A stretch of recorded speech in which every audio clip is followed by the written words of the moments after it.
Let's Falooda, oh oh oh oh. Let's Falooda, oh oh oh oh. Let's Falooda, oh oh oh oh oh oh oh. Hi Falooda Friends, and welcome back to another episode of Let's Falooda. We know we missed from YouTube for a few months, but we are back with new content.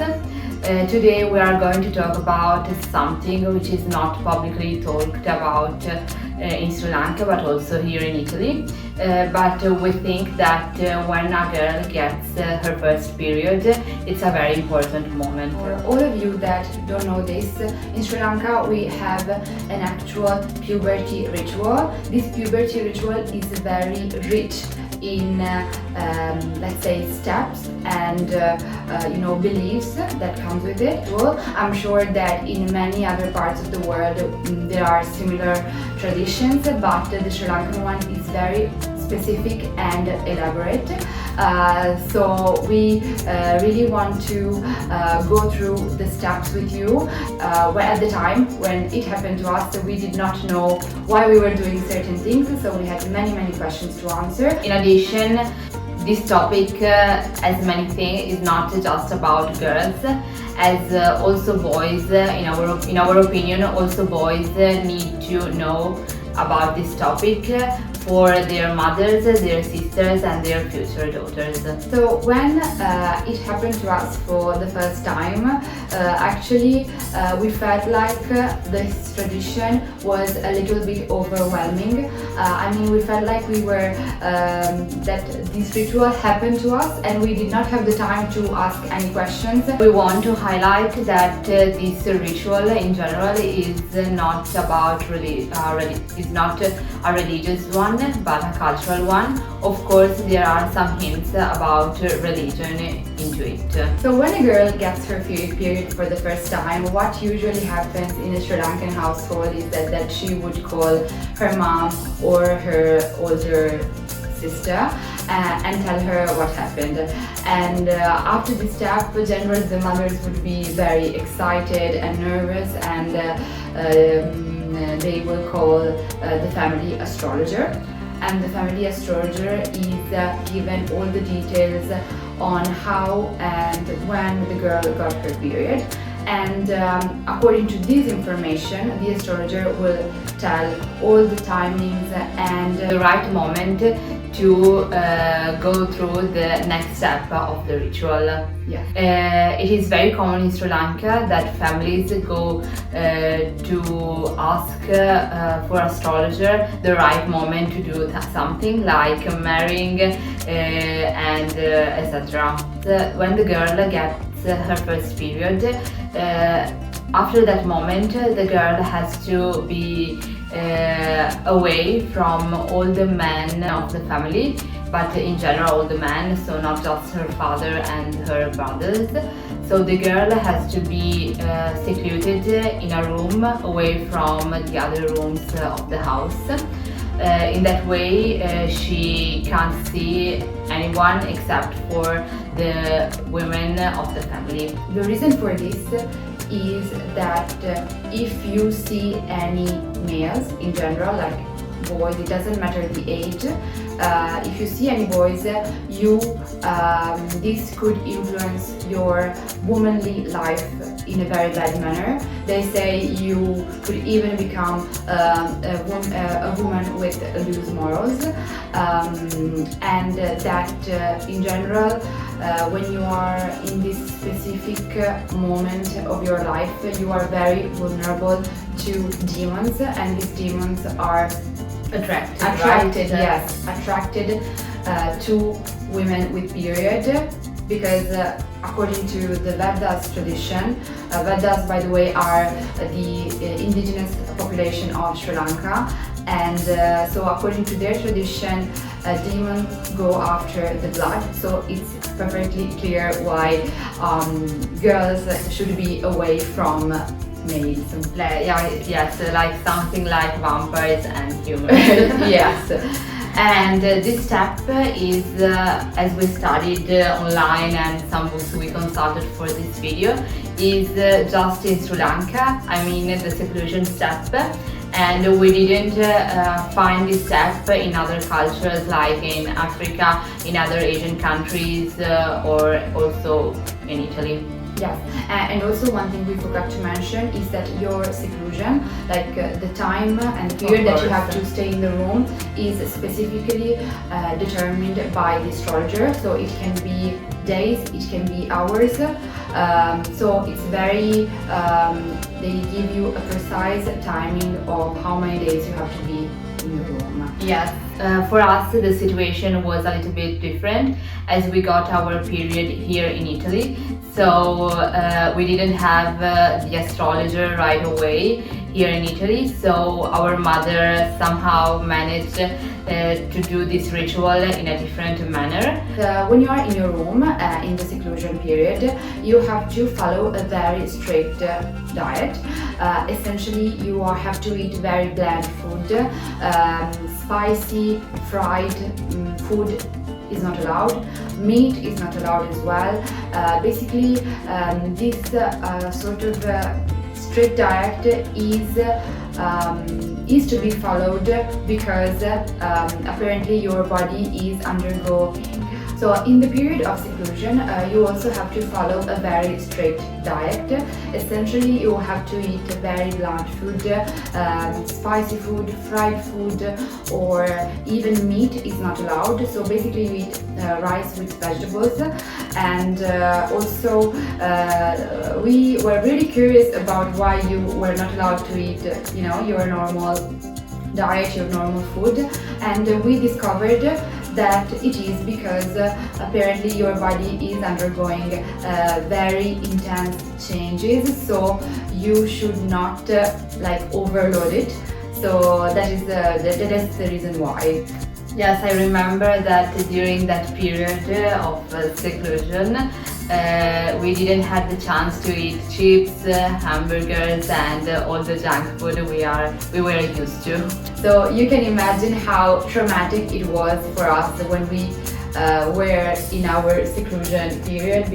But I remember also connected with our diet during that period, the fact that our mother made us drink a raw egg. Yes. Because in that egg there was a lot of proteins and vitamins which were very good for our health and that situation. Yeah. The next step of the Kotahaluvim, which is the coming of age ritual. This name is something we actually discovered a few days ago because we didn't know that the Sri Lankan name of the puberty ritual was Kotahaluvim. The next step is the bathing ritual. The bathing ritual is, as we said before, the crucial moment of this ritual, and the day and the hour of this bath is dictated by the astrologer according to the time you get your first period. This step of bathing is performed by a third character, which is the washerwoman.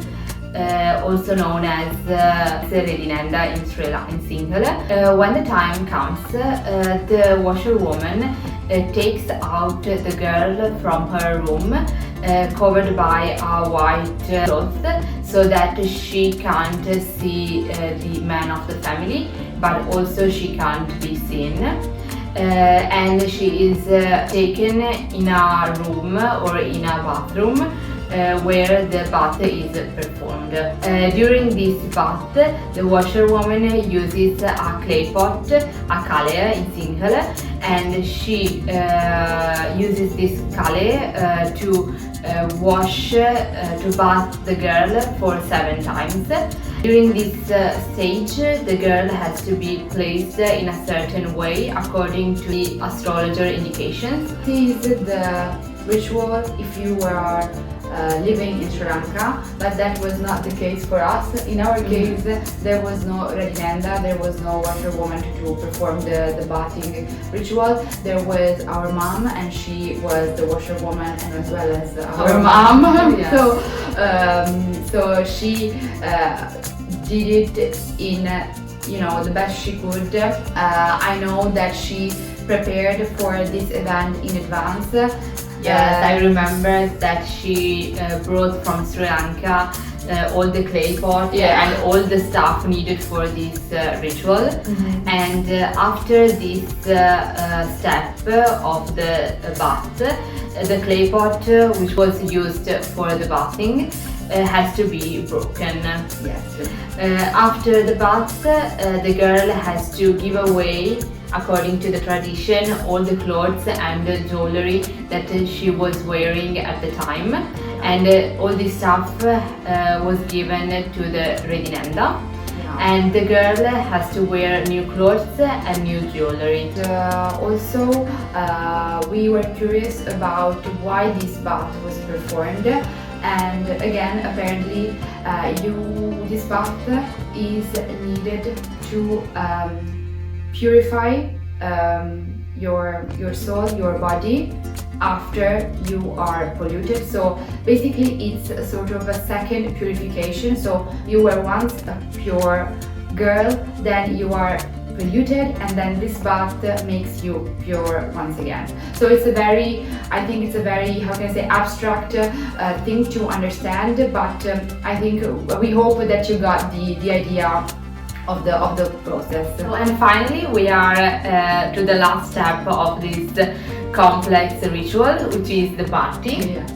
During the party, all the relatives are invited to come to this party and to congratulate the girl. During this party, the girl receives a lot of presents like jewelry, clothes and money. Of course, as it is a traditional party, Sri Lankan party, there will be cookies, scone and kiribati for all the relatives and friends.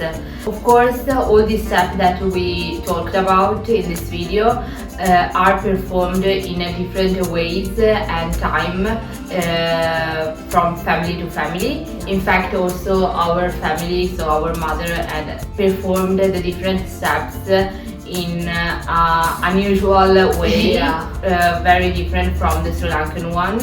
But of course, there is nothing bad about it, as she tried to catch up with all the cultural differences and all the materials she needed to create this ritual. Yes. The reason for the party is to tell the community where the girl lives that she has become a big girl, and so she entered the marriageable age.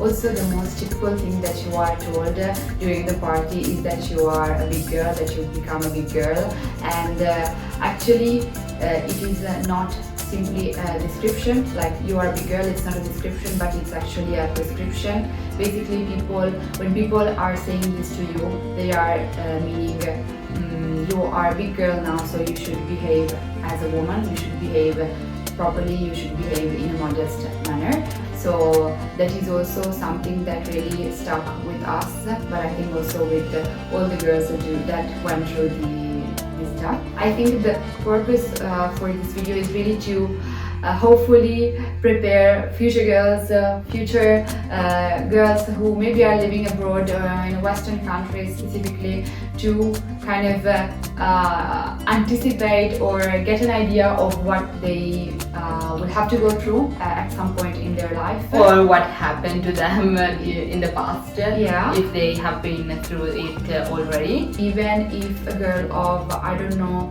9 years old sees this video, maybe she can be reminded of the Sri Lankan tradition. Maybe she says, maybe she can think, oh, it is such a nice way to celebrate a woman. I would want this for me and for my daughters after me. So I think that is one of the main purposes of this video. Also not just girls. So we hope this video can reach also the boys, not just Sri Lankan boys, but also all the boys out there, so that they can help in this situation their mothers and their sisters. Okay, so I think that we got to the end of this video. So thank you very much for watching till the end. See you next time. Bye, fellow friends!